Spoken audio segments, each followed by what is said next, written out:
Jadi, bila dah ada skill mempromote tu, you boleh hidup dekat mana-mana je. Jadi, apa yang dia perlu adalah yang dekat tengah-tengah ni, daripada promote sampailah ke buat commission.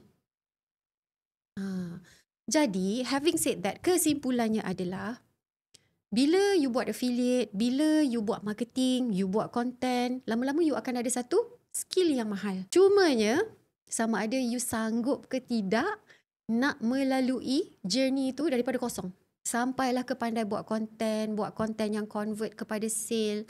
Walaupun bila dah ada skill tu, walaupun mungkin satu hari TikTok dah tak ada lah, diganti dengan social media lain yang lebih kurang sama. Jadi, bila dah ada skill mempromote tu, you boleh hidup dekat mana-mana je. So, itu adalah vicious cycle yang you sendiri kena berani pecahkan. Okay, yang dah ada skill tu, Kak Bai pernah nampak 3 bulan, dia punya journey ada yang 3 bulan, dah boleh buat sale dah.